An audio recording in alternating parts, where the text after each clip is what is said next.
അഭിഷേകം സകല ജഡത്തിന്മേലും കൊയ്ത്തുകാല സമയമല്ലോ ആത്മാവിൽ നിറയ്ക്കണമേ അന്ത്യകാല അഭിഷേകം സകല ജഡത്തിന്മേലും കൊയ്ത്തുകാല സമയമല്ലോ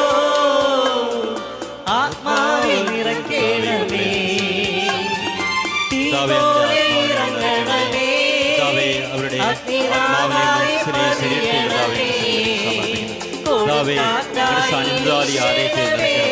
എല്ലാവിധ പൈശാചിക എല്ലാവിധ പാപങ്ങളുടെ കെട്ടുകൾ അഴിച്ചു മാറ്റി കർത്താവയുടെ ഓരോരുത്തരും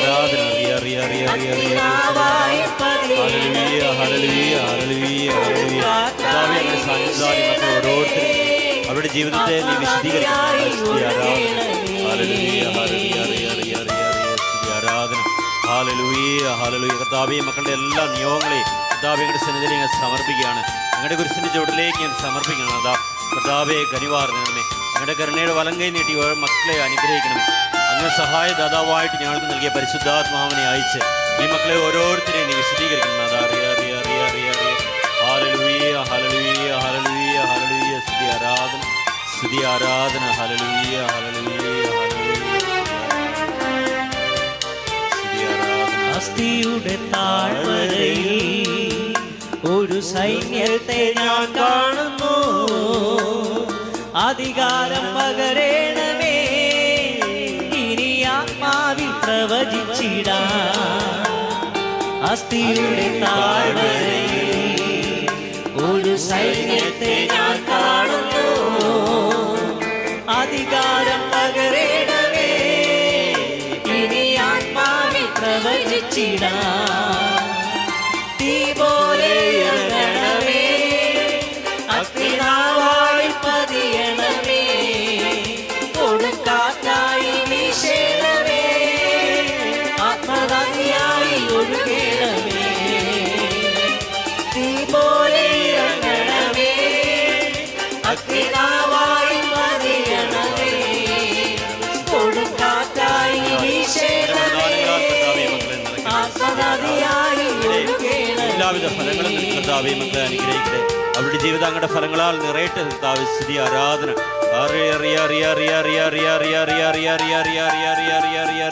സ്തുതി ആരാധന. ഹല്ലേലൂയ ഹല്ലേലൂയ ഹല്ലേലൂയ ഹല്ലേലൂയ ഹല്ലേലൂയ. സ്തുതി ആരാധന.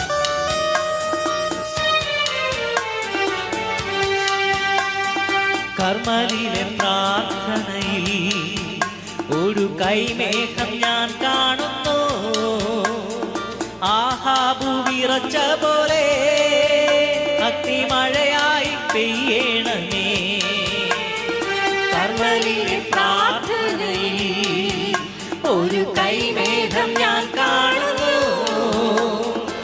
ആഹാബു വിറച്ച പോലെ അഗ്നിമഴയായി പെയ്യണമേ. തീ പോലെ ഇറങ്ങണമേ അഗ്നിനാവായി പതിയണമേ കൊടുങ്കാറ്റായി വീശണമേ ആത്മനദിയായി ഒഴുകണമേ.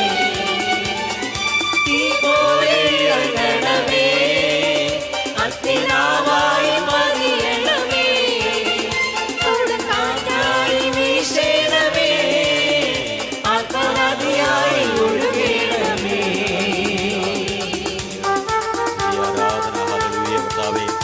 അങ്ങയുടെ പരിശുദ്ധാമയോടുകൂടി പ്രാർത്ഥിച്ചുകൊണ്ടിരുന്ന ശിഷ്യന്മാരുടെ മേല് പരിശുദ്ധാത്മാവിന് ശക്തി ഇറങ്ങി വന്നതുപോലെ കർത്താവേ പ്രാർത്ഥിച്ച് യാചിക്കുന്ന ഈ മക്കളുടെ മേല് അങ്ങയുടെ പരിശുദ്ധാത്മാവിനാൽ നിറയ്ക്കണമെന്ന്. അതാ സ്തുതി ആരാധന ആരാധന സ്തുതി ആരാധന. ഹല്ലേലൂയ ഹല്ലേലൂയ ഹല്ലേലൂയ ഹല്ലേലൂയ. സ്തുതി ആരാധന ആരാധന ആരാധന സ്തുതി ആരാധന.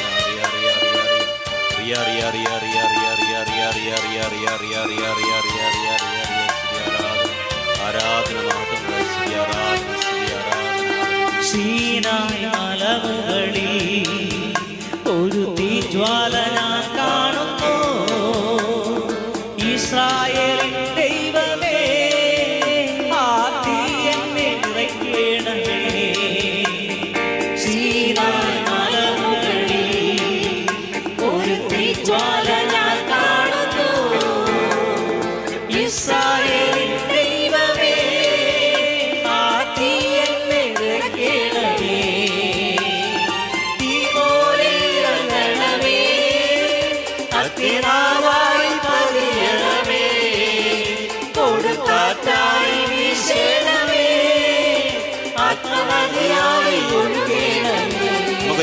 പാടാം.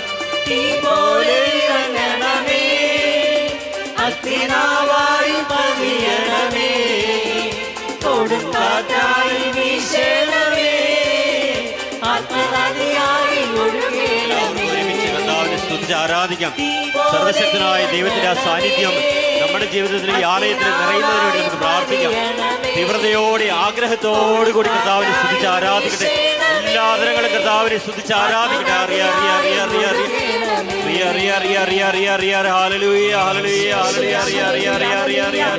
പരിശുദ്ധാത്മാവിന്റെ ശക്തിയാൽ കർത്താവേ ഈ ആലയത്തിൽ നിറയ്ക്കണമേ. അങ്ങയുടെ സാന്നിധ്യത്താൽ നിറയട്ടെ. ഈ മക്കൾ ഓരോരുത്തരും കർത്താവേ അവരുടെ ആയിരിക്കുന്ന അവസ്ഥയിൽ അങ്ങയുടെ സാന്നിധ്യം അനുഭവിച്ചറിയട്ടെ. കർത്താവേ എല്ലാവിധ രോഗങ്ങളിൽ നിന്നും പാപങ്ങളിൽ നിന്നും കർത്താവേ ഈ മക്കൾക്ക് മോചനം നൽകി പരിപൂർണ്ണ സൗഖ്യം ഈ മക്കളെ അനുഗ്രഹിക്കട്ടെ.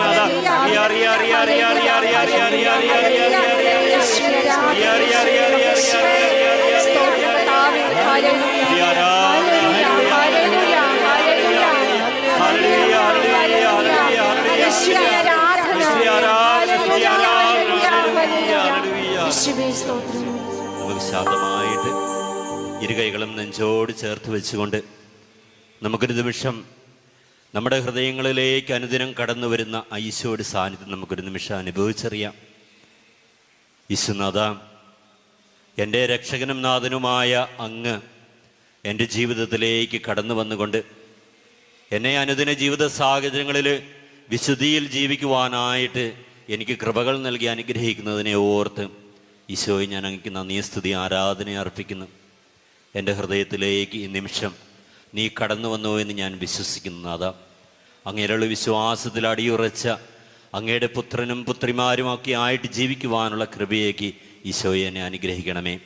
അമ്മേ, പരിശുദ്ധ അമ്മേ, ഈ മണിക്കൂറുകളിൽ അമ്മ ഞങ്ങളോടൊപ്പം ആയിരുന്നു കൊണ്ട് അമ്മയുടെ മധ്യസ്ഥതാൽ ഞങ്ങളെ സഹായിക്കണമേ. നന്മ നിറഞ്ഞ മറിയമേ, നിനക്ക് സ്തുതി. കർത്താവ് അങ്ങയുടെ കൂടെ സ്ത്രീകളിൽ അങ്ങ് അനുഗ്രഹിക്കപ്പെട്ടവളാവുന്നു. അമ്മയുടെ ഉദരത്തിന് ഫലമായി ഈശോ അനുഗ്രഹിക്കപ്പെട്ടവനാകുന്നു. പരിശുദ്ധ മറിയമേ, തമ്പുരാന്റെ അമ്മേ, പാപികളായ ഞങ്ങൾക്ക് വേണ്ടി ഇപ്പോഴും ഞങ്ങളുടെ മരണസമയത്തും തമ്പുരാനോട് അപേക്ഷിക്കണമേ. ആമേൻ. നന്മ നിറഞ്ഞ മറിയമേ, നിനക്ക് സ്തുതി. കർത്താവ് അങ്ങയുടെ കൂടെ സ്ത്രീകളിൽ അങ്ങ് അനുഗ്രഹിക്കപ്പെട്ടവളാവുന്നു. അമ്മയുടെ ഉദരത്തിന് ഫലമായി ഈശോ അനുഗ്രഹിക്കപ്പെട്ടവനാകുന്നു. പരിശുദ്ധ മറിയമേ, തമ്പുരാന്റെ അമ്മേ, പാപികളായ ഞങ്ങൾക്ക് വേണ്ടി ഇപ്പോഴും ഞങ്ങളുടെ മരണസമയത്തും തമ്പുരാനോട് അപേക്ഷിക്കണമേ. ആമേൻ. നന്മ നിറഞ്ഞ മറിയമേ, നിനക്ക് സ്തുതി. കർത്താവ് അങ്ങയുടെ കൂടെ സ്ത്രീകളിൽ അങ്ങ് അനുഗ്രഹിക്കപ്പെട്ടവളാവുന്നു. അമ്മയുടെ ഉദരത്തിന് ഫലമായി ഈശോ അനുഗ്രഹിക്കപ്പെട്ടവനാകുന്നു. പരിശുദ്ധ മറിയമേ, തമ്പുരാന്റെ അമ്മേ, പാപികളായ ഞങ്ങൾക്ക് വേണ്ടി ഇപ്പോഴും ഞങ്ങളുടെ മരണസമയത്തും തമ്പുരാനോട് അപേക്ഷിക്കണമേ. ആമേൻ. പിതാവിനും പുത്രനും പരിശുദ്ധാത്മാവിനും സ്തുതി. അതിലെ പോലെ ഇപ്പോഴും എപ്പോഴും എന്നേക്കും. ആമേൻ. പിതാവിനും പുത്രനും പരിശുദ്ധാത്മാവിനും സ്തുതി. അതിലെ പോലെ ഇപ്പോഴും എപ്പോഴും എന്നേക്കും. ആമേൻ. പിതാവിനും പുത്രനും പരിശുദ്ധാത്മാവിനും സ്തുതി. അതിലെ പോലെ ഇപ്പോഴും എപ്പോഴും എന്നേക്കും. ആമേൻ. ഈശോ മിശിഹായ്ക്ക് സ്തുതിയായിരിക്കട്ടെ. നമുക്ക് പരസ്പരം സ്തുതി കൊടുക്കാം എല്ലാവർക്കും. ഹല്ലേലൂയ, ഹല്ലേലൂയ, ഹല്ലേലൂയ, ഹല്ലേലൂയ. മിശിഹായിൽ പ്രിയമുള്ളവരെയും, ഇന്നിവിടെ നിങ്ങളോടൊപ്പം ആയിരിക്കുന്നതിൽ എനിക്ക് ഒത്തിരി സന്തോഷമുണ്ട്. അച്ഛൻ പറഞ്ഞതുപോലെ ഇപ്പോൾ ഞാൻ ആയിരിക്കുന്നത് IMSൻ്റെ തന്നെയുള്ള ഒരു ധ്യാനഭവനം ഞങ്ങൾക്ക് കൂട്ടുപുഴ ഇരിട്ടിയിലുണ്ട്. അവിടുത്തെ ഡയറക്ടറായിട്ട് ധ്യാനിക്കുവാനും ഒക്കെ പഠിച്ചുകൊണ്ട് ഇപ്പോൾ ഞാൻ അവിടെ ആയിരിക്കുകയാണ്. അതിൻ്റെ ഭാഗമായിട്ടാണ് ഞാൻ ഇവിടെ കടന്നു വന്നത്. ഹല്ലേലൂയ, ഹല്ലേലൂയ, ഹല്ലേലൂയ. കുടുംബജീവിതം നമുക്കറിയാം. ഇവിടെ നിങ്ങളായിരിക്കുന്ന എല്ലാവരും തന്നെ, ഞാൻ ഉൾപ്പെടെ എല്ലാവരും കുടുംബങ്ങളിൽ നിന്ന് വന്നിട്ടുള്ളവരാണ്. സാമൂഹ്യശാസ്ത്രം പഠിക്കുമ്പോൾ കുടുംബത്തെക്കുറിച്ച് ഇപ്രകാരമാണ് നിർവചിക്കുന്നത്: ഒരു പുരുഷനും സ്ത്രീയും അവരുടെ ഒരു കുട്ടിയുമുള്ള ഒരു സമൂഹമാണ് കുടുംബമെന്നാണ് സാമൂഹ്യശാസ്ത്രം നമ്മെ പഠിപ്പിക്കുന്നത്. കുറച്ചുകൂടി ആഴത്തിൽ ചിന്തിക്കുകയാണെങ്കിൽ നമുക്ക് പറയുവാനായിട്ട് സാധിക്കും, മാതാപിതാക്കളും മക്കളുമുള്ള ഒരു സമൂഹമാണ് കുടുംബമെന്ന്. സ്വന്തം സ്ഥലവും സ്വന്തം സൗകര്യങ്ങളും സ്വന്തമായിട്ടുള്ള ഒരു പാർപ്പിടമില്ലാത്ത അവസ്ഥയിലൂടെയൊക്കെ ഇന്നത്തെ നിറവിൽ ജനങ്ങൾ അനുഭവിക്കുന്നുണ്ട്. എന്നാൽ പോലും മാതാപിതാക്കളും മക്കളും അടങ്ങുന്ന ഒരു ചെറു സമൂഹം ആണ് കുടുംബമെന്ന് സാധാരണയായ പരിഭാഷയിൽ നമുക്ക് പറയുവാനായിട്ട് സാധിക്കും. എന്നാൽ സഭാവിശ്വാസികളായ നമുക്ക് നമ്മുടെയൊക്കെ കുടുംബജീവിതം, നമ്മുടെയൊക്കെ കുടുംബം ഈ നിർവചനങ്ങൾക്കൊക്കെ അതീതമാണ്. എന്താണ് കുടുംബം? കുടുംബത്തെ പരിശുദ്ധ കത്തോലിക്കാ സഭയുടെ രണ്ടാമത്തെ സുനകദോസ് നിർവചിക്കുന്നത് ഗാർഹിക സഭ എന്നാണ്. അതായത് നമ്മുടെയൊക്കെ കുടുംബങ്ങള് സഭയുടെ ചെറിയ ചെറിയ പോഷക ഘടകങ്ങളാണ്. സഭാമാതാവിൻ്റെ അടിത്തറയാണ് നമ്മുടെയൊക്കെ കുടുംബങ്ങള്.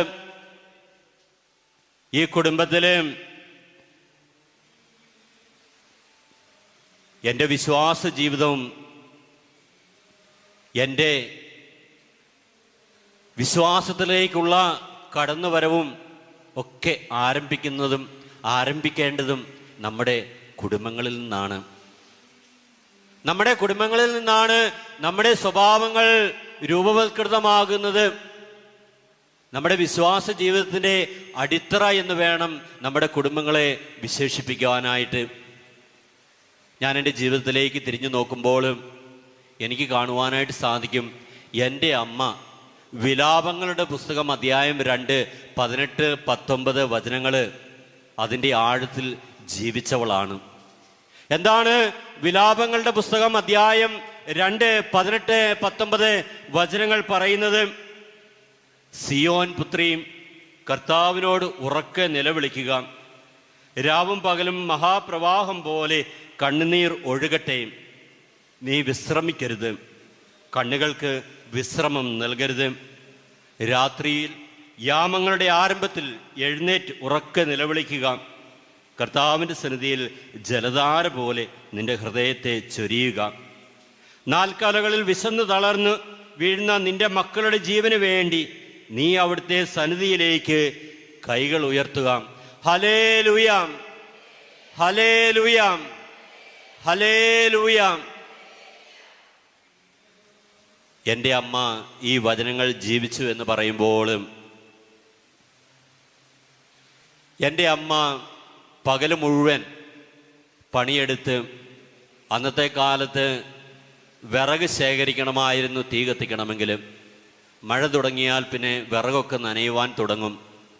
അപ്പോൾ ഈ അറക്കപ്പൊടിയുടെ അടുപ്പ് വെച്ചാണ് ഞങ്ങൾ തീ കത്തിക്കുക. ഇപ്പം മില്ലിൽ പോയി തടി അറക്കുന്നിടത്തുനിന്ന് പോയി അറക്കപ്പൊടി ചാക്കിൽ നിറച്ച് ചുമന്നുകൊണ്ട് വേണം വരുവാനായിട്ട്. ഈ വരുന്ന വഴിക്ക് ചിലപ്പോൾ മഴ പെയ്യും. മഴ പെയ്താൽ നമുക്കറിയാം അറക്കപ്പൊടി നനഞ്ഞു കഴിഞ്ഞാൽ അതിന് വെയിറ്റ് കൂടുമെന്ന് നമുക്കറിയാം, അതിൻ്റെ ഭാരം കൂടും. പക്ഷേ ആ ഭാരമെല്ലാം താങ്ങി ഇങ്ങനെ അറക്കപ്പൊടിയൊക്കെ ചുമന്ന് വീട്ടിൽ കൊണ്ടുവന്ന് പകൽ മുഴുവൻ അധ്വാനിച്ച് പറമ്പിലൊക്കെ പണിതതിന് ശേഷം രാത്രിയിൽ എല്ലാവരും തളർന്നുറങ്ങുമ്പോഴും എൻ്റെ അമ്മ തൻ്റെ കൈകൾ വിരിച്ചു പിടിച്ചുകൊണ്ട് പ്രാർത്ഥിക്കുമായിരുന്നു. അത് കണ്ടാണ് ഞങ്ങളെല്ലാവരും വളർന്നത്. ഞങ്ങൾ രാത്രിയിൽ ചിലപ്പോൾ ഞെട്ടി ഉണർന്ന് നോക്കുമ്പോൾ അമ്മ ഇങ്ങനെ മുട്ടുകുത്തി നിന്നുകൊണ്ട് ഇരു കൈകളും സ്വർഗസ്ഥനായ പിതാവിൻ്റെ സന്നിധിയിലേക്ക് ഉയർത്തിപ്പിടിച്ചുകൊണ്ട് മക്കളെ നോക്കി അവർക്ക് വേണ്ടി പ്രാർത്ഥിച്ചു കൊണ്ടിരുന്ന ഒരു അമ്മയെയാണ് ഞങ്ങൾ കണ്ടിരുന്നത്. അതാണ് ഞങ്ങളുടെയൊക്കെ വിശ്വാസ ജീവിതത്തിൻ്റെ അടിത്തറ. ഏത് ലോകത്തിൻ്റെ ഏത് കോണിൽ പോയാലും ആ വിശ്വാസമാണ് അന്ന് ഞങ്ങളുടെ അമ്മയിൽ നിന്നും ഞങ്ങൾക്ക് ലഭിച്ച ആ വിശ്വാസമാണ് ഇന്നും ഞങ്ങളുടെ ജീവിതത്തിൽ ഞങ്ങളെ മുന്നേറുവാനായിട്ട് ഞങ്ങൾക്ക് സഹായകമായിരിക്കുന്നത്. ഞങ്ങൾ 4 മക്കളാണ് വീട്ടിൽ. അതിൽ ഞാൻ മാത്രമേ വൈദികനായിട്ടുള്ളൂ. ഞാൻ വൈദിക പട്ടം സ്വീകരിച്ച് ആദ്യമായിട്ട് ശുശ്രൂഷ ചെയ്യുവാനായിട്ട് കടന്നു ചെന്നത് ലത്തേഹാർ എന്ന സ്ഥലത്താണ്. അത് നമ്മുടെ ജാർഖണ്ഡ് സംസ്ഥാനത്തിൻ്റെ ഒരു ഡിസ്ട്രിക്ട് ഹെഡ്ക്വാർട്ടറായ സ്ഥലത്തായിരുന്നു ഞാൻ സേവനമനുഷ്ഠിക്കുവാനായിട്ട് ചെന്നത്. ആ സ്ഥലത്തേക്ക് പോലും സേവനമനുഷ്ഠിക്കുവാനായിട്ട്, കർത്താവിന് വേണ്ടി ശുശ്രൂഷ ചെയ്യുവാനായിട്ട് കടന്നു ചെല്ലുവാനുള്ള ആത്മധൈര്യം എനിക്ക് ലഭിച്ചത് എൻ്റെ അമ്മയിൽ നിന്നും എനിക്ക് പകർന്നു കിട്ടിയ ആ വലിയ വിശ്വാസത്തിൻ്റെ, സുദൃഢമായ ആ വിശ്വാസത്തിൻ്റെ അടിത്തറയാണ്. ഞാൻ ഇന്ന് ഒരു മാതാവായിരിക്കുമ്പോൾ, ഒരു പിതാവായിരിക്കുമ്പോൾ എൻ്റെ കുട്ടികൾക്ക് ഇങ്ങനെയുള്ള വിശ്വാസം പകർന്നു കൊടുക്കുവാനായിട്ട് എനിക്ക് സാധിക്കുന്നുണ്ടോ? വിശ്വാസം പലപ്പോഴും നമുക്ക് എടുത്തുപയോഗിക്കാനുള്ള ഒരു ആഭരണം പോലെയാണ് നമ്മൾ പലപ്പോഴും കൈകാര്യം ചെയ്യുന്നത്. നമ്മുടെ ജീവിതത്തിലേക്ക് പ്രതിസന്ധികൾ കടന്നു വരുമ്പോൾ, വേദനകൾ കടന്നു വരുമ്പോൾ, ഇനി എനിക്ക് വേറെ ഒരു ആശ്രയവുമില്ല എന്ന് തോന്നുമ്പോഴാണ് പലപ്പോഴും നമ്മൾ ദൈവമേ എന്ന് വിളിക്കുന്നത്.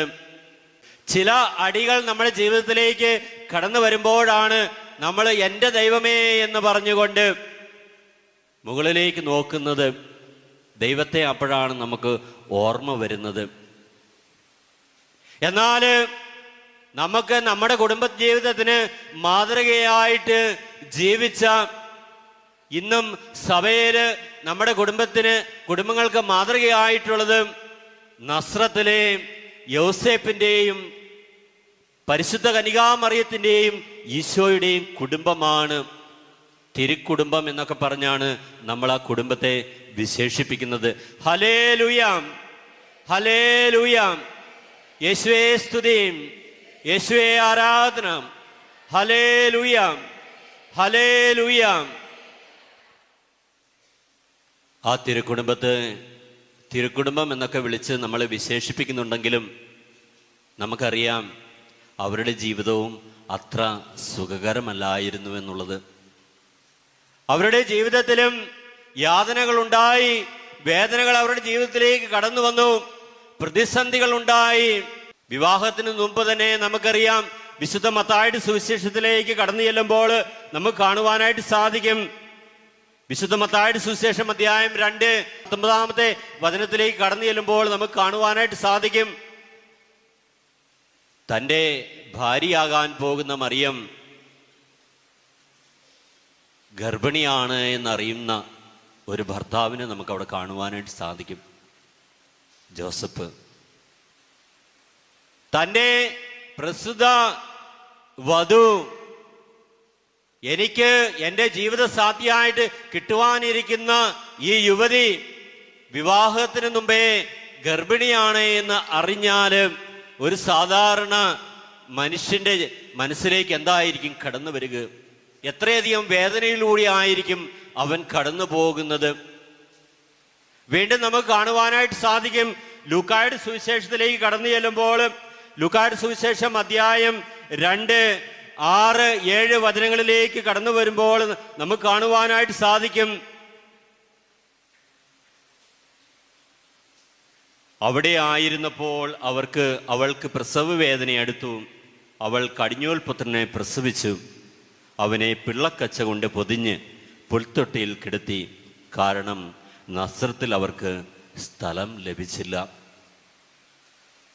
ഒരു ഗർഭിണിയായ യുവതിയെയും കൊണ്ട് തൻ്റെ ഭർത്താവ് ആ നസ്രത്തിലെ എല്ലാ സ്ഥലങ്ങളിലും, ജെറുസലേമിലെ എല്ലാ സ്ഥലങ്ങളിലും അവൻ തിരയുകയാണ്. ഒരു സ്ഥലത്തിന് വേണ്ടി, ഒരു സത്രത്തിന് വേണ്ടി തൻ്റെ ഭാര്യയെ ഒന്ന് ഇരുത്തുവാനായിട്ട്, ഒന്ന് കിടത്തുവാനായിട്ട്. നമുക്കറിയാം, അങ്ങ് ബത്ലഹേമിലുള്ള ആ പുൽത്തൊട്ടിയിലാണ് തൻ്റെ ഏകജാതനെ അവൾക്ക് ജന്മം നൽകുവാനായിട്ട് സാധിച്ചത്.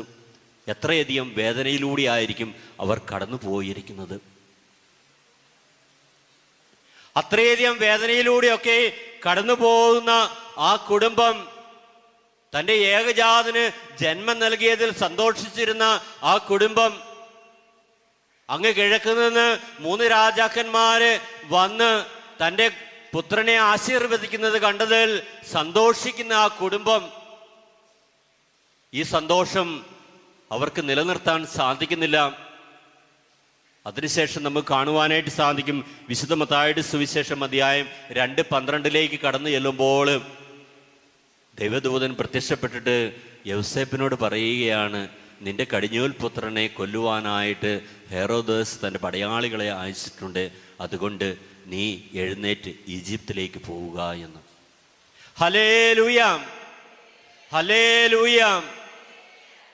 വീണ്ടും ഈജിപ്തിൽ ദൈവസന്നിധിയിൽ അഭയം പ്രാപിച്ചു എന്നൊക്കെ തോന്നിയപ്പോൾ ഈജിപ്ത് എന്ന വാക്കിൻ്റെ അർത്ഥം തന്നെ റെഫ്യൂജ് എന്നാണ്. റെഫ്യൂജ് എന്നാൽ രക്ഷ പ്രാപിക്കുക, അഭയം പ്രാപിക്കുക എന്നൊക്കെയാണ്. തൻ്റെ രക്ഷകനായ ദൈവത്തിൽ അഭയം പ്രാപിച്ചു എന്നൊക്കെ കരുതിക്കൊണ്ട് ഈജിപ്തിൽ ജീവിച്ചപ്പോഴും വീണ്ടും യൗസേപ്പിന്റെ സന്നിധിയിലേക്ക് സ്വർഗദൂതൻ കടന്നു വന്നിട്ട് പറയുകയാണ്, നീ ഇവിടെ നിൽക്കണ്ട, ഇവൻ ഈ ഒരു ഈജിപ്ഷ്യനായിട്ട് വളരേണ്ട വ്യക്തിയല്ല, ഇവൻ നസ്രായൻ എന്നറിയപ്പെടണമെന്ന് പറഞ്ഞുകൊണ്ട് അവനെ നസ്രത്തിലേക്ക് ആ കുടുംബത്തെ പറഞ്ഞു വിടുകയാണ്. അവർ തിരിച്ചു വന്ന് ഈശോ അവരോടൊപ്പം തൻ്റെ മാതാപിതാക്കളോടൊപ്പം അവൻ ജീവിക്കുന്നതായിട്ട് നമുക്ക് കാണുവാനായിട്ട് സാധിക്കും. നമ്മളുടെ പ്രശ്നങ്ങളിലും പ്രതിസന്ധികളിലും വേദനകളിലും നമ്മൾ ഉറ്റുനോക്കേണ്ട ഉദാത്തമായൊരു ഉദാഹരണമാണ് നസ്രത്തിലെ ഈ കുടുംബം. അവര് സഹനത്തിന്റെ ചീച്ചുകുളയിലൂടെ കടന്നു പോയപ്പോഴും അവർ സർവശക്തനായ ദൈവത്തെ തങ്ങളോടൊപ്പം ചേർത്ത് വെച്ചു. യാക്കോബ് ശ്ലീഹായുടെ ലേഖനം അധ്യായം 4:8 വചനത്തിൽ നാം ഇപ്രകാരം വായിക്കുന്നു, നിങ്ങൾ ദൈവത്തോട് ചേർന്ന് നിൽക്കുവിൻ, അവിടുന്ന് നിങ്ങളോട് ചേർന്ന് നിൽക്കുമെന്ന്. ഹല്ലേലൂയാം, ഹല്ലേലൂയാം, ഹല്ലേലൂയാം. നമുക്കെല്ലാവർക്കും ഒരുമിച്ച് ഈ വചനമൊന്ന് ഏറ്റുചൊല്ലാം. നിങ്ങൾ ദൈവത്തോട് ചേർന്ന് നിൽക്കുവിൻ, അവിടുന്ന് നിങ്ങളോട് ചേർന്ന് നിൽക്കും. ഹല്ലേലൂയാം, ഹല്ലേലൂയാം, ഹല്ലേലൂയാം. ഞാനാകുന്ന വ്യക്തിക്ക് വിശുദ്ധ യൗസേപ്പും മാതാവും ഈശോയും പിതാവായ ദൈവത്തോട് ചേർന്ന് നിൽക്കുന്നത് പോലെ അവരുടെ വേദനകളിലും അവരുടെ സഹനയാതനകളിലും അവർ ദൈവത്തെ കൈവിടാതെ തൻ്റെ രക്ഷകനായ ദൈവത്തെ ചേർത്ത് പിടിച്ചതുപോലെ ഞാനാകുന്ന വ്യക്തിക്ക് എൻ്റെ കുടുംബജീവിതത്തിൽ ദൈവത്തെ ചേർത്ത് നിർത്തുവാനായിട്ട് സാധിക്കുന്നുണ്ടോ എന്ന് നമുക്ക് ഒരു നിമിഷം വിചിന്തനം ചെയ്ത് നോക്കാം. അങ്ങനെ സാധിക്കുന്നില്ല എങ്കിൽ ദൈവത്തോട് ചേർന്ന് നിൽക്കുവാനുള്ള ആ വലിയ കൃപയ്ക്ക് വേണ്ടി നമുക്ക് പ്രത്യേകമായിട്ട് പ്രാർത്ഥിക്കാം. ഈ തിരുക്കുടുംബത്തിൽ നമുക്ക് 3 വ്യക്തികളെയാണ് കാണുവാനായിട്ട് സാധിക്കുന്നത്. ഒന്നാമതായിട്ട് നാം കാണുന്നത് പരിശുദ്ധ അമ്മയെയാണ്. പരിശുദ്ധ കന്യകാമറിയം യഹൂദാദേശത്ത് തങ്ങൾക്ക് കെട്ടുവാനിരിക്കുന്ന പിതാവായ ദൈവം തരുവാനിരിക്കുന്ന രക്ഷകനെ കാംക്ഷിച്ചുകൊണ്ട് ഞാനായിരിക്കണം ആ രക്ഷകന്റെ അമ്മ എന്ന് തീവ്രമായി പ്രാർത്ഥിച്ചു കൊണ്ടിരുന്ന ഒത്തിരിയധികം യുവതികൾ ഉണ്ടായിരുന്നു. തൻ്റെ ജീവിതം മുഴുവൻ ദൈവത്തിങ്കിലേക്ക് സമർപ്പിച്ചുകൊണ്ട് പ്രാർത്ഥിച്ചുകൊണ്ട് തൻ്റെ കന്യകാത്വം വെടിയാതെ താൻ എൻ്റെ ജീവിതത്തിലൂടെ ആയിരിക്കണം പിതാവായ ദൈവത്തിൻ്റെ വാഗ്ദത്ത പുത്രനായ ഈശോ ജനിക്കേണ്ടത് എന്നുള്ള ആഗ്രഹത്തോടുകൂടി ജീവിച്ച ഒത്തിരിയധികം കന്യകമാരുണ്ടായിരുന്നു. എന്നാൽ മേരിയെയാണ് ദൈവം തിരഞ്ഞെടുക്കുന്നത്. അവളിൽ എന്ത് ഗുണമുണ്ടായിരുന്നു എന്ന് നമുക്ക് വചനത്തിലൂടെ കടന്നു ചെല്ലുമ്പോൾ കാണുവാനായിട്ട് സാധിക്കും. വിശുദ്ധ ലൂക്കായുടെ സുവിശേഷം അധ്യായം 1:28 നമുക്ക് കടന്നു ചെല്ലുമ്പോൾ നമുക്ക് കാണുവാനായിട്ട് സാധിക്കും പരിശുദ്ധ കന്യകാമറിയത്തില് എന്ത് ഗുണമുണ്ടായിരുന്നത് കൊണ്ടാണ് ദൈവം അവളെ തിരഞ്ഞെടുക്കുന്നത് എന്ന്. വിശുദ്ധ ലൂക്കായുടെ സുവിശേഷം അധ്യായം 1:28 ദൈവദൂതൻ അവളുടെ സന്നിധിയിലേക്ക് കടന്നു വന്നിട്ട് അവളോട് പറഞ്ഞു, നീ ദൈവസന്നിധിയിൽ കൃപ കണ്ടെത്തിയിരിക്കുന്നു, ദൈവകൃപ നിറഞ്ഞവളെ സുസ്തി, കർത്താവ് നിന്നോടുകൂടെ. കർത്താവ് അവളോടുകൂടെ വസിക്കുവാനായിട്ട് അവനൊരു പാർപ്പിടം കണ്ടെത്തി എന്ന് ദൈവത്തിന് തന്നെ ബോധ്യമായിരുന്നു. ദൈവത്തിന്റെ കൃപ അവളോടൊപ്പം ഉണ്ടായിരുന്നു. ഇത് മറിയത്തിന്റെ അനുഭവം അല്ലായിരുന്നു. മറിയം ഒരിക്കലും എന്നും പ്രാർത്ഥിക്കുന്നവളായിരുന്നുവെങ്കിലും ഒരിക്കലും അവൾ അനുഭവിച്ചറിഞ്ഞില്ല അവളുടെ കൂടെ ദൈവകൃപ ഉണ്ടേ എന്ന്. നമ്മളെപ്പോലെയൊക്കെ സാധാരണ ആയ ഒരു സ്ത്രീ, അവൾ ഒരിക്കലും അറിഞ്ഞിരുന്നില്ല എൻ്റെ കൂടെ ദൈവമുണ്ടേ എന്ന്. എന്നാൽ പ്രത്യക്ഷ രൂപത്തില് ദൈവദൂതൻ അവളുടെ സന്നിധിയിൽ വന്നിട്ട് പറയുകയാണ്, ദൈവകൃപ നിറഞ്ഞവളെ സ്വസ്തി, കർത്താവ് നിന്നോടുകൂടെ. ഇത് മറിയത്തിന്റെ അനുഭവമല്ലായിരുന്നു, മറിച്ച് ദൈവത്തിന്റെ അനുഭവമായിരുന്നു ദൈവം തൻ്റെ സ്വപുത്രിയുമായിട്ട് പങ്കിട്ടത്. വീണ്ടും നമുക്ക് കാണുവാനായിട്ട് സാധിക്കും. വിശുദ്ധ ലൂക്കായുടെ സുവിശേഷം അധ്യായം 1:30 വചനത്തിലേക്ക് കടന്നു വരുമ്പോൾ കാണുവാനായിട്ട് സാധിക്കും, ദൈവ സന്നിധിയിൽ നീ കൃപ കണ്ടെത്തിയിരിക്കുന്നു എന്ന് ദൈവദൂതൻ അവളോട് പറയുകയാണ്.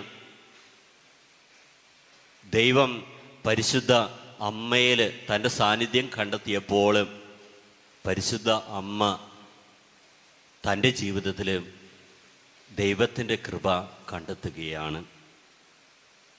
ഇന്നിൻ്റെ നിറവിൽ ഞാനും ഒരു അമ്മയാണ്.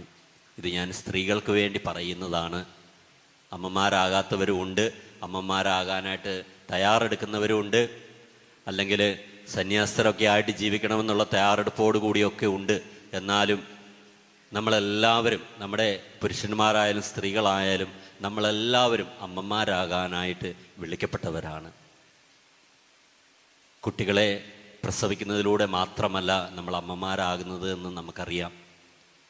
നമ്മുടെ ജീവിത സാഹചര്യങ്ങളിൽ ദൈവത്തിൻ്റെ കൃപ നമ്മൾ മറ്റുള്ളവർക്ക് പകർന്നു കൊടുക്കുമ്പോൾ നമ്മളും പരിശുദ്ധ അമ്മയെ പോലെ ഒരു വിശുദ്ധ അമ്മയായി മാറുകയാണ് ചെയ്യുന്നത്. വാട്സപ്പ് യുഗത്തിൻ്റെ കാലത്തിലാണ് നമ്മൾ ജീവിക്കുന്നത്. ഇലക്ട്രോണിക് മീഡിയ ഒത്തിരി വളർന്നു, കമ്മ്യൂണിക്കേഷൻ ഒത്തിരി വളർന്നു. പണ്ടൊക്കെ നമുക്കറിയാം, സ്നേഹിച്ചുള്ള കല്യാണങ്ങൾ വളരെ കുറവായിരുന്നു. അതിന് കാരണം മറ്റൊന്നുമല്ല, എനിക്ക് ഒരു സ്ത്രീയോട് സ്നേഹമുണ്ടെങ്കിൽ അല്ലെങ്കിൽ എനിക്കൊരു പുരുഷനോട് സ്നേഹമുണ്ടെങ്കിൽ അത് പ്രകടിപ്പിക്കുവാനായിട്ടുള്ള ഒരു സംവിധാനം എനിക്കില്ലായിരുന്നു. ആദ്യമായിട്ട് തന്നെ സ്കൂളിലൊക്കെ ആയിരിക്കുമ്പോൾ നല്ലപോലെ എഴുതാൻ പഠിച്ചാൽ മാത്രമേ ഒരു പ്രേമലേഖനമൊക്കെ എഴുതി കൊടുക്കുവാനായിട്ട് സാധിക്കുകയുള്ളൂ. പ്രേമലേഖനം എഴുതിയാലും അത് കൊടുക്കുവാനുള്ള ധൈര്യം നമുക്ക് കാണുകയില്ല. അങ്ങനെ ആ പ്രേമം അവിടെ തന്നെ മരിച്ചു വീഴുകയാണ് ചെയ്യുന്നത് എന്ന് നമുക്കറിയാം. പക്ഷെ ഇന്ന് വാട്സപ്പായി ആംഗ്യം കാണിച്ചാൽ മതി, നമ്പര് പാസ് ചെയ്യും. നമ്പര് പാസ് ചെയ്താൽ ഉടനെ വാട്സപ്പായി, ചാറ്റിംഗ് ആയി, പ്രേമം പ്രകടനമായി. നമ്മളൊരു ഇൻസ്റ്റന്റ് യുഗത്തിലാണ് ജീവിക്കുന്നത്. നമ്മുടെയൊക്കെ പട്ടണങ്ങളിലേക്ക് കടന്നു ചെന്നാൽ നമുക്ക് കാണുവാനായിട്ട് സാധിക്കും ഇൻസ്റ്റന്റ് കോഫി കഫേ. പെട്ടെന്ന് നമുക്ക് ഫലം ലഭിക്കണം. അത് നമ്മുടെ ഭൗതിക ജീവിതത്തിൽ മാത്രമല്ല, ആത്മീയ ജീവിതത്തിലും ഇത് നമുക്ക് ഒത്തിരി ഇഫക്റ്റ് ആയിട്ടുണ്ട്. നമ്മുടെ ജീവിതത്തിൽ ഒത്തിരി പരിണിത ഫലങ്ങൾ ഉണ്ടാക്കിയിട്ടുണ്ട്. നമ്മൾ പെട്ടെന്ന് ഫലം കിട്ടണമെന്നുള്ള ചിന്താഗതിയോടെ ജീവിക്കുന്നതിനാൽ ഞാൻ പ്രാർത്ഥിക്കുന്നത് എനിക്ക് ഇപ്പോൾ ഇവിടെ വെച്ച് ഈ സമയം തന്നെ ലഭിക്കണമെന്നുള്ള ആ വലിയ ആകാംക്ഷയോട് കൂടിയാണ് നമ്മൾ ജീവിക്കുന്നത്. അതുകൊണ്ടാണ് എവിടെയൊക്കെയോ അത്ഭുതങ്ങൾ നടക്കുന്നത് കേൾക്കുമ്പോൾ നമ്മൾ അങ്ങോട്ടേക്ക് ഓടിപ്പോകുന്നത്. എന്നാൽ ഇന്നിന്റെ നിറവിൽ പരിശുദ്ധ അമ്മ നമ്മെ ഓർമ്മപ്പെടുത്തുകയാണ്, നീ എന്ന വ്യക്തി നിന്റെ ജീവിതത്തിൽ ഈ ഇൻസ്റ്റന്റ് കാര്യങ്ങൾക്ക് വേണ്ടി ഓടാതെ, പെട്ടെന്നുള്ള ഫലങ്ങൾക്ക് വേണ്ടി തേടാതെ, നീ നിന്റെ ജീവിതത്തിൽ ആദ്യമായിട്ട് ദൈവകൃപ കണ്ടെത്തുവിനെന്ന്. ഞാനാകുന്ന വ്യക്തിക്ക് പരിശുദ്ധ അമ്മയെ പോലെ എൻ്റെ ജീവിതത്തിൽ ദൈവസന്നിധിയിൽ ഞാൻ കൃപ നിറഞ്ഞവനാണ് എന്ന് എനിക്ക് മനസ്സിലാക്കുവാനായിട്ട് സാധിക്കുന്നുണ്ടോ? അങ്ങനെയുള്ള ഒരു അനുഭവത്തിലേക്കാണോ എൻ്റെ വിശ്വാസം എന്നെ അനുദിനം നയിച്ചുകൊണ്ടിരിക്കുന്നത്? രണ്ടാമതായിട്ട് നാം കാണുന്ന വ്യക്തി മറ്റാരുമല്ല, വിശുദ്ധ യൗസേപ്പ് പിതാവാണ്. വിശുദ്ധ മത്തായിയുടെ സുവിശേഷം അധ്യായം 1:19 കടന്നു ചെല്ലുമ്പോൾ നമുക്ക് കാണുവാനായിട്ട് സാധിക്കും, അവളുടെ ഭർത്താവ് നീതിമാനായിരുന്നു എന്നാണ് വചനം നമ്മെ പഠിപ്പിക്കുന്നത്. ഹല്ലേലൂയ, ഹല്ലേലൂയ, ഹല്ലേലൂയ. വിശുദ്ധ യൗസേപ്പ് പിതാവ് നീതിമാനായിരുന്നു എന്നാണ് വചനം നമ്മെ ഓർമ്മിപ്പിക്കുന്നത്. വിശുദ്ധ മത്തായിയുടെ സുവിശേഷം അധ്യായം 4:45 കടന്നു ചെല്ലുമ്പോൾ നമുക്ക് കാണാനായിട്ട് സാധിക്കും എന്താണ് ദൈവസന്നിധിയിൽ നീതി എന്നുള്ളതിനെ കുറിച്ച്. വിശുദ്ധ മത്തായിയുടെ സുവിശേഷം അധ്യായം 5:45 വചനം, അവിടുന്ന് ശിഷ്ടരുടെ മേലും ദുഷ്ടരുടെ മേലും സൂര്യൻ ഉദിപ്പിക്കുകയും നീതിമാന്മാരുടെയും നീതിരഹിതരുടെയും മേൽ മഴ പെയ്യിപ്പിക്കുകയും ചെയ്യുന്നു. ഹല്ലേലൂയ, ഹല്ലേലൂയ, ഹല്ലേലൂയ.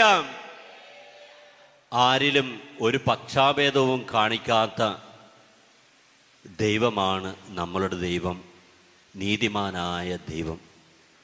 നമ്മളെ ഓരോരുത്തരെയും നീതിയുടെ പാതയിലേക്ക് നയിക്കുന്ന ആ ദൈവത്തിൻ്റെ അരിമ മക്കളാണ് ഞാനും നീയും എന്നുള്ള ഓർമ്മ നമുക്കുണ്ടോ? നമ്മുടെ ജീവിത സാഹചര്യങ്ങളിൽ എപ്രകാരമാണ് നീതിപൂർവമാണോ ഞാൻ എൻ്റെ സഹോദരീ സഹോദരങ്ങളുടെ ഇടയിൽ ഇടപഴകുന്നത്? ജ്ഞാനത്തിൻ്റെ പുസ്തകം അധ്യായം 3 വചനം ഇപ്രകാരം പറയുന്നു, നീതിമാന്റെ ആത്മാവ് ദൈവകരങ്ങളിലാണ്. ഹല്ലേലൂയ, ഹല്ലേലൂയ, ഹല്ലേലൂയ. നീതിമാന്റെ ആത്മാവ് എവിടെയാണ്? എവിടെയാണ്? ദൈവകരങ്ങളിലാണ്. നീതിമാന്റെ ആത്മാവ് ദൈവകരങ്ങളിലാണ്. എനിക്ക് വിശ്വാസമുണ്ടോ? ഞാൻ വിശ്വസിക്കുന്നുണ്ടോ? ഞാൻ വിശ്വസിക്കുന്നുണ്ടെങ്കിൽ എൻ്റെ കൈകൾ നെഞ്ചോട് ചേർത്ത് വെച്ചെന്ന് പറഞ്ഞേ, നീതിമാന്റെ ആത്മാവ് ദൈവകരങ്ങളിലാണ്. നീതിമാന്റെ ആത്മാവ് ദൈവകരങ്ങളിലാണ്. വിശുദ്ധ മത്തായിയുടെ സുവിശേഷം അധ്യായം 1:19 വചനത്തിൽ നാം കേട്ടു, അവൻ നീതിമാനായിരുന്നു എന്ന്. വിശുദ്ധ യൗസേപ്പ് നീതിമാനായിരുന്നു എന്ന് വചനം നമ്മെ ഓർമ്മിപ്പിക്കുകയാണ്. വിശുദ്ധ യൗസേപ്പിനെ കുറിച്ച് പറയുമ്പോൾ പലപ്പോഴും പറയാറുണ്ട്, വിശുദ്ധ യൗസേപ്പ് ഒരു സ്വപ്നാടകനായിരുന്നുവെന്ന്. എപ്പോഴും സ്വപ്നം കണ്ടുകൊണ്ട് ജീവിക്കുന്ന ഒരു വ്യക്തി. നമ്മളുടെയൊക്കെ ജീവിതത്തിലും നമ്മൾ പല സ്വപ്നങ്ങൾ കാണാറുണ്ട്. ചിലർ ഉറക്കത്തിൽ ചില സ്വപ്നങ്ങളൊക്കെ കണ്ട് മറ്റുള്ളവർക്ക് ചവിട്ട് കൊടുക്കുന്ന അവസ്ഥയൊക്കെ ഉണ്ട് എന്ന് നമുക്കറിയാം. ചിലർ പകലായിരുന്നാലും ഇപ്പോൾ ഇവിടെ ഇരിക്കുന്ന പല വ്യക്തികളും എനിക്കറിയാം ഇങ്ങനെ സ്വപ്നം കണ്ടുകൊണ്ടിരിക്കുകയാണ്. ഞാനിപ്പോൾ എൻ്റെ വീട്ടിൽ ചെല്ലുമ്പോൾ എന്തായിരിക്കും എനിക്ക് വേണ്ടി അവിടെ ഉള്ളത്, എനിക്ക് കഴിക്കാൻ വല്ലതും കിട്ടുമോ?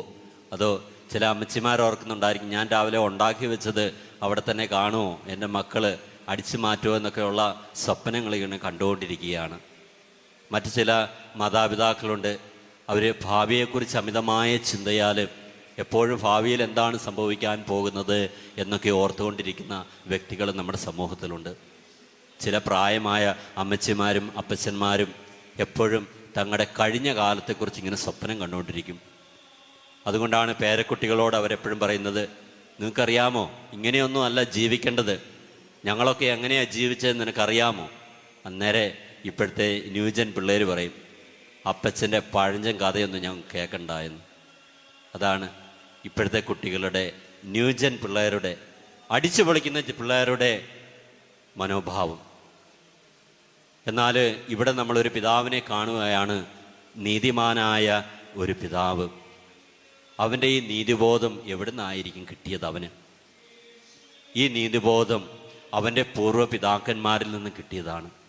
എന്നാൽ വചനം നമ്മെ ഓർമ്മിപ്പിക്കുന്നുണ്ട്, നീതിബോധം ജ്ഞാനത്തിൻ്റെ ഉറവിടമാണ് എന്ന്.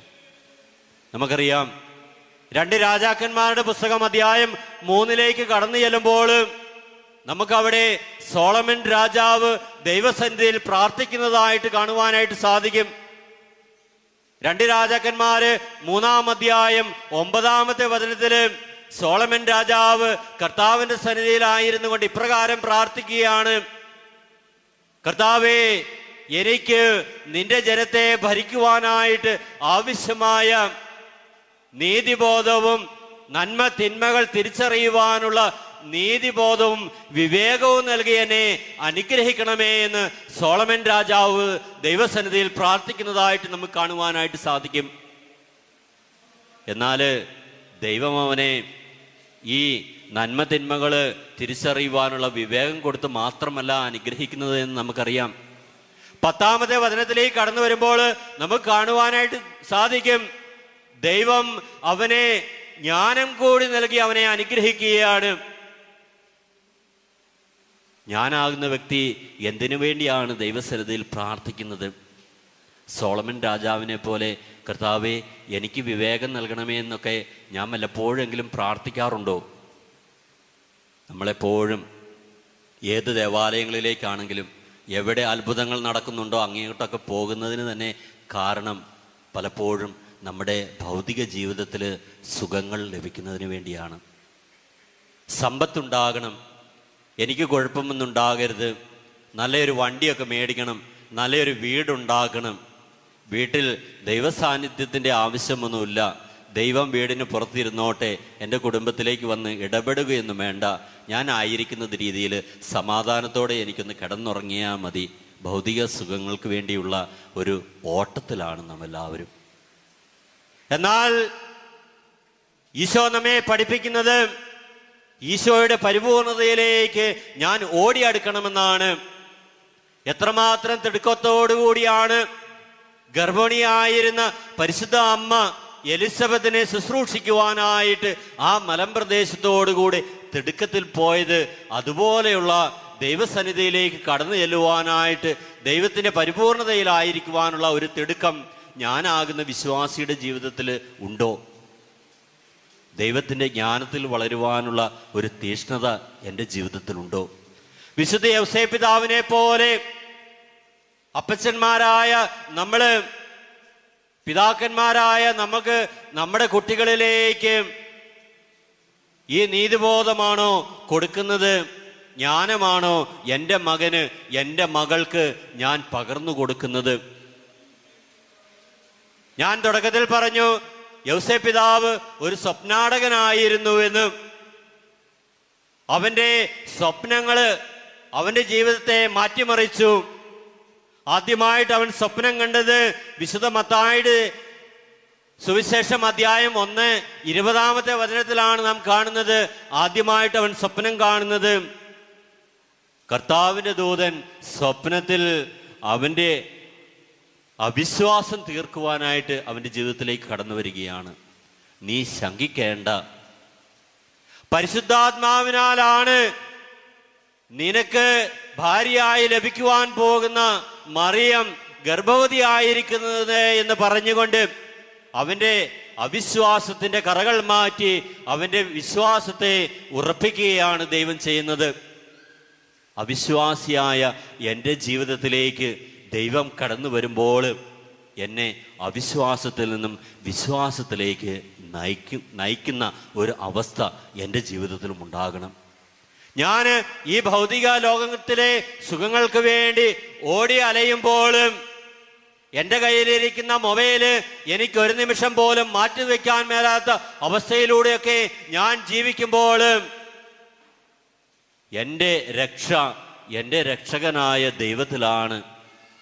എൻ്റെ വിശ്വാസം എൻ്റെ യേശുവിലാണ് എന്നുള്ള ഒരു ബോധ്യത്താലായിരിക്കണം ഞാൻ നയിക്കപ്പെടുവാനായിട്ട്. നമുക്കറിയാം, നമ്മുടെ നാട്ടിൻപുറങ്ങളിലൊക്കെ ഒരു പറച്ചിലുണ്ട്, യേശുവിലാണ് വിശ്വാസം, കീശയിലാണ് ആശ്വാസം എന്ന്. തമാശയ്ക്ക് പറയുന്നതാണെങ്കിലും പലപ്പോഴും നമ്മുടെ ഉള്ളിൽ തട്ടുന്ന ഒരു തമാശയായി ഇത് മാറാറുണ്ട്. എൻ്റെ രക്ഷകനായ ദൈവത്തിലാണ് ഞാൻ വിശ്വസിക്കുന്നത് എങ്കിലും പലപ്പോഴും എൻ്റെ ആശ്വാസം എൻ്റെ ഭൗതിക സുഖങ്ങൾ ലഭിക്കുന്നതിലൂടെയാണ് എൻ്റെ ജീവിതത്തിലേക്ക് കടന്നു വരിക. വിശുദ്ധ യൗസേപ്പ് പിതാവ് തൻ്റെ ജീവിതത്തിൽ ആദ്യമായിട്ട് ദൈവത്തെ കണ്ടപ്പോൾ അവൻ്റെ അവിശ്വാസത്തിന്റെ മറകൾ മാറി അവൻ്റെ ജീവിതത്തിലേക്ക് ദൈവാശ്രയ ബോധ്യം കടന്നു വന്നു. ദൈവത്തിൽ മാത്രം വിശ്വസിക്കുവാനുള്ള ആ വലിയ ബോധ്യം അവൻ്റെ ജീവിതത്തിലേക്ക് കടന്നു വന്നു.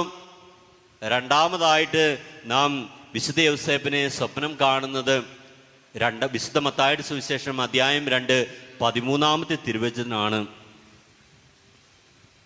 ഈജിപ്തിലേക്ക് പലായനം ചെയ്യുക എന്ന് പറഞ്ഞുകൊണ്ട് ദൈവദൂതൻ അവന്റെ സന്നിധിയിലേക്ക് കടന്നു വരികയാണ്.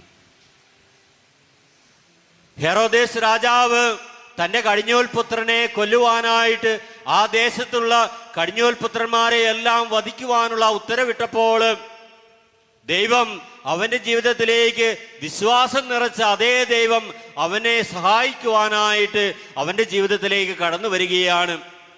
അവന്റെ കടിഞ്ഞൂൽപുത്രനെ രക്ഷിക്കുവാനായിട്ട് ദൈവസന്നിധിയിലേക്ക് അഭയം പ്രാപിക്കണമെന്ന് ആവശ്യപ്പെട്ടുകൊണ്ട് അവനെ ഈജിപ്തിലേക്ക് പലായനം ചെയ്യുവാനായിട്ട് ആഹ്വാനം ചെയ്തുകൊണ്ട് അവന്റെ ജീവിതത്തിലേക്ക് ദൈവം ഇതാ വീണ്ടും കടന്നു വരികയാണ്. നമ്മുടെ അരക്ഷിതാവസ്ഥകളിൽ നമ്മൾ മരിച്ചു പോകുമോ എന്നുള്ള പേടിയൊക്കെ നമ്മുടെ ജീവിതത്തിലേക്ക് കടന്നു വരുമ്പോൾ ഇനി എന്ത് എന്ന് ചോദിച്ചുകൊണ്ട് നിൽക്കുന്ന അവസരങ്ങളിൽ ഇതാ ദൈവം നമ്മുടെ ജീവിതത്തിലേക്ക് പ്രവർത്തിച്ചുകൊണ്ട് വിശുദ്ധ യൗസേപ്പ് പിതാവിന്റെ ജീവിതത്തിൽ പ്രവർത്തിച്ചതുപോലെ നമ്മളുടെ ജീവിതത്തിലേക്ക് പ്രവർത്തിച്ചുകൊണ്ട് എന്നിൽ ശരണപ്പെടുക എന്ന് നമ്മെ ഓർമ്മിപ്പിക്കുകയാണ്.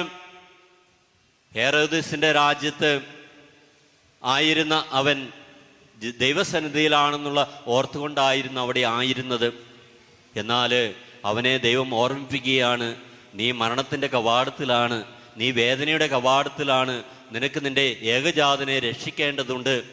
അതുകൊണ്ട് നീ എന്നിൽ ശരണം പ്രാപിക്കുക, ഈജിപ്തിലേക്ക് പോവുക എന്ന് പറയുകയാണ്. ഞാൻ എന്ന വ്യക്തിയിൽ എവിടെയാണ് എൻ്റെ രക്ഷ കണ്ടെത്തുന്നത്? പലപ്പോഴും നമ്മൾ നമ്മുടെ രക്ഷകൾ കണ്ടെത്തുന്നത് നമ്മുടെ ചില കൂട്ടുകെട്ടുകളിലല്ലേ? നമുക്കൊരു പ്രശ്നമുണ്ടാകുമ്പോൾ ആദ്യമായിട്ട് ഫോൺ എടുത്ത് ഞാൻ ആരെയാണ് വിളിക്കുന്നത്? എൻ്റെ ഒരു ഉത്തമ സുഹൃത്തിനെയോ എനിക്ക് കുറച്ച് പൈസ തന്ന് സഹായിക്കാൻ സാധിക്കുമെന്ന് കരുതുന്ന വ്യക്തികളെയൊക്കെ അല്ലേ നമ്മൾ വിളിക്കുന്നത്. എന്നാൽ ദൈവം ഇന്ന് നമ്മെ ഓർമ്മിപ്പിക്കുകയാണ്.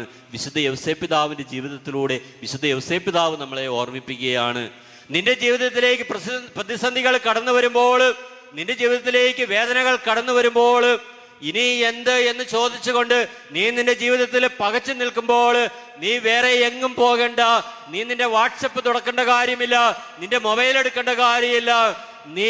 നീ രാത്രിയുടെ അന്തിമയാവങ്ങളിൽ ഉണർത്തെഴുന്നേറ്റ് നിന്റെ ഇരു കൈകളും സ്വർഗസ്വനായ പിതാവിന്റെ സന്നിധിയിലേക്ക് ഉയർത്തിക്കൊണ്ട് നീ ദൈവത്തിൽ അഭയം പ്രാപിക്കുക, നീ ദൈവത്തിൽ രക്ഷ കണ്ടെത്തുമെന്ന് യൗസേപ്പ് പിതാവ് നമ്മെ ഓർമ്മിപ്പിക്കുകയാണ്.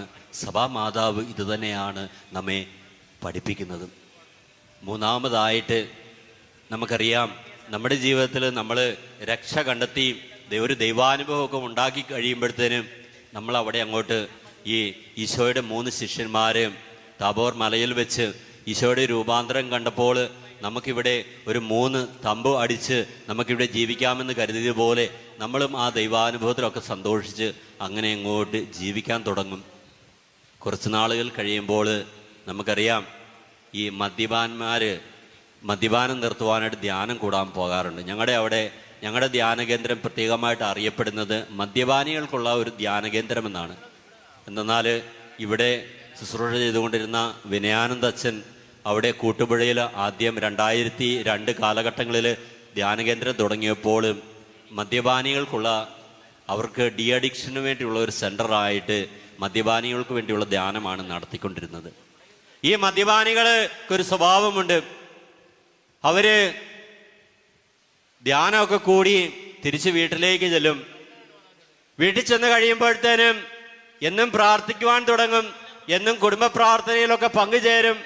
2 ദിവസമായി 3 ദിവസമായി ടൗണിലേക്ക് ചെല്ലുമ്പോൾ ഈ നല്ല കൂട്ടുകാർ പറയും, ഓ ഇവൻ ബ്രദറായി, ഇവൻ ചിലപ്പോ അച്ഛനാകാൻ പോയേക്കും എന്നൊക്കെയുള്ള പറഞ്ഞുള്ള കമന്റുകൾ അടിക്കാൻ തുടങ്ങും. അപ്പോൾ ഇവൻ ചിന്തിക്കും, ഓ എൻ്റെ കൂട്ടുകാരൊക്കെ ഇങ്ങനെ വെള്ളം അടിച്ച് നടന്നിട്ട് അവർക്ക് കുഴപ്പമൊന്നുമില്ലല്ലോ, എന്നാൽ പിന്നെ ഞാനും 2 അടിച്ചേക്കാമെന്നും പറഞ്ഞ് തുടങ്ങും. നമുക്കറിയാം അവരുടെ സ്ഥിതി എങ്ങനെയായി തീരുമെന്നുള്ളത്. നമ്മളായിരിക്കുന്ന അവസ്ഥയിൽ സന്തോഷിച്ചുകൊണ്ട് ജീവിക്കുവാനായിട്ട് ആഗ്രഹിക്കുകയാണ്. അങ്ങനെയുള്ള ആഗ്രഹം നമ്മുടെ ഉള്ളിൽ നിലനിൽക്കുമ്പോൾ നമ്മൾ പ്രാർത്ഥിക്കണമെന്ന്, ദൈവാശ്രയ ബോധ്യത്തിൽ ജീവിക്കണമെന്നുള്ള ചിന്തകളൊക്കെ നമ്മുടെ ജീവിതത്തിൽ നിന്നും കടന്നു പോകുവാനായിട്ട് തുടങ്ങും. അങ്ങനെയുള്ള അവസരത്തിൽ, ആ രക്ഷകന്റെ സന്നിധിയിൽ നമ്മൾ അകന്നു പോകുന്ന അവസരത്തിലും ദൈവം ഇതാ നമ്മെ വീണ്ടെടുക്കുവാനായിട്ട്,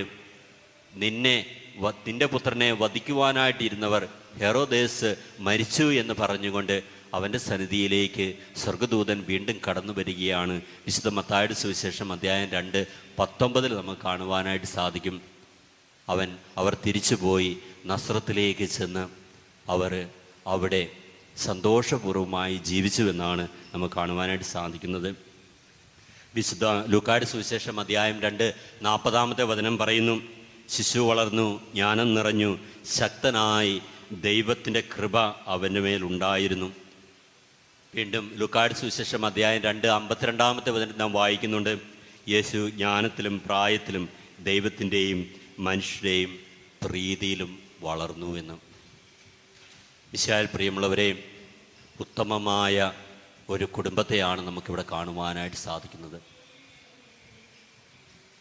ദൈവത്തിൻ്റെ സാന്നിധ്യത്താൽ നിറഞ്ഞ, ദൈവകൃപയാൽ നിറഞ്ഞ, ദൈവത്തിൻ്റെ നീതിബോധത്താൽ നിറഞ്ഞ, ദൈവവിശ്വാസത്തിൽ നിറഞ്ഞ, രക്ഷകനായ ദൈവത്തിൽ ആശ്രയിച്ചുകൊണ്ട് ജീവിച്ച ആ മാതാപിതാക്കൾക്കാണ് തൻ്റെ പുത്രനിലേക്ക് ജ്ഞാനവും ദൈവകൃപയും പകർന്നു കൊടുക്കുവാനായിട്ട് സാധിച്ചത്.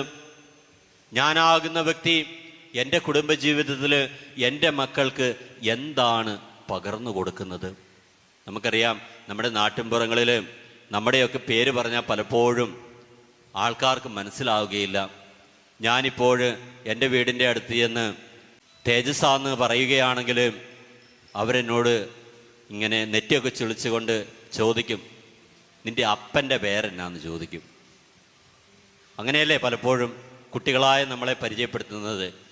നമ്മുടെ ഒന്നിലെ കുടുംബത്തിൻ്റെ പേര് ചോദിക്കും, അല്ലെങ്കിൽ നമ്മുടെ മാതാപിതാക്കളുടെ പേര് ചോദിക്കും. നീ അങ്ങ് ആ വീട്ടിലെ മത്തായിയുടെ മകനല്ലേ, അല്ലെ ജോസഫിൻ്റെ മകനല്ലേ? ഓ മത്തായി എന്ന് കേട്ട് കഴിയുമ്പോഴേ അവർക്ക് മനസ്സിലാകും ഈ മകൻ്റെ സ്വഭാവവും എങ്ങനെയുള്ളതായിരിക്കുമെന്ന്. പ്രിയ മാതാപിതാക്കളെ, നമ്മൾ കൊടുക്കുന്നത് മാത്രമേ നമ്മുടെ കുട്ടികളുടെ ജീവിതത്തിലും ഉണ്ടാവുകയുള്ളൂ. നമ്മൾ സ്വീകരിക്കുന്നത് മാത്രമേ കുട്ടിയായ എൻ്റെ ജീവിതത്തിലും ഉണ്ടാവുകയുള്ളൂ.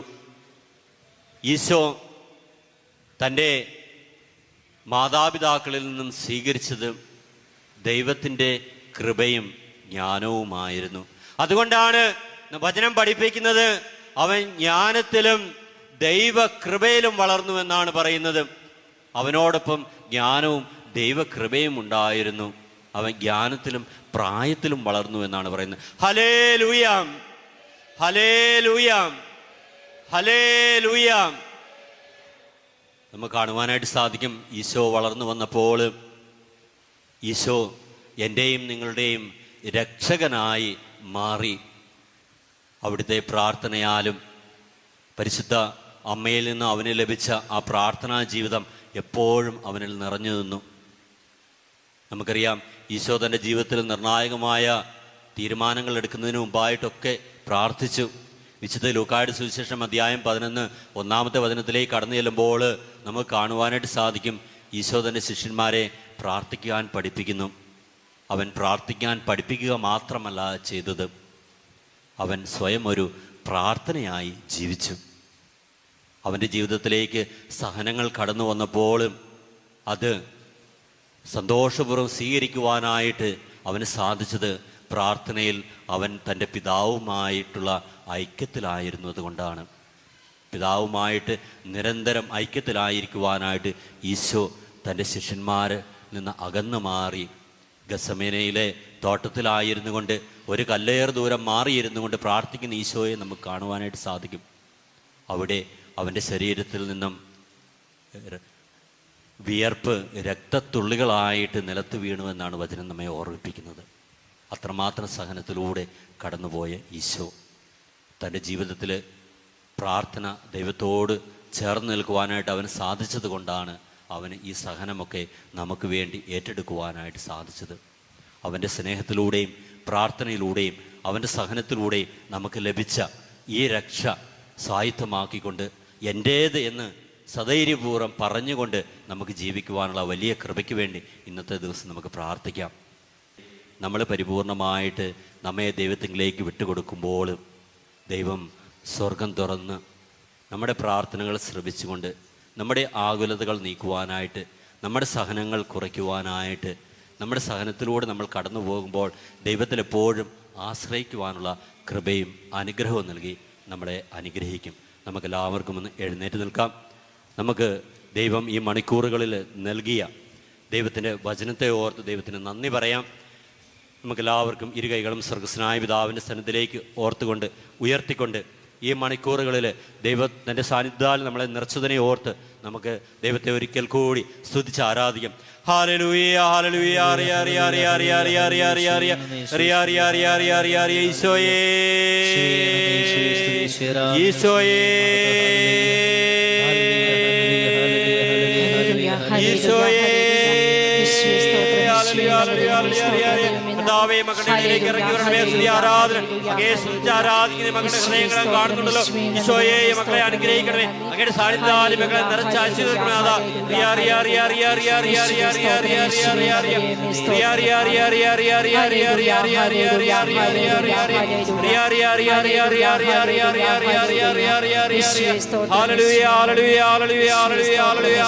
അങ്ങയുടെ പരിശുദ്ധിയാൽ നിറക്കണമേ. അങ്ങയുടെ സൗഖ്യത്താൽ ഈ മക്കളെ നിറക്കണമേ. സ്തുതി ആരാധന ആത്മീയ ശാരീരികവും മാനസികവുമായ എല്ലാവിധ ബുദ്ധിമുട്ടുകളും അവർക്ക് മോചനം നൽകണമേ.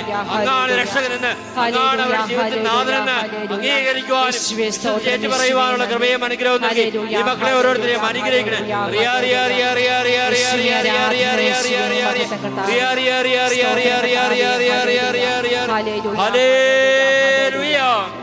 ഞങ്ങൾ അങ്ങ് സ്തുതിക്കുന്നു.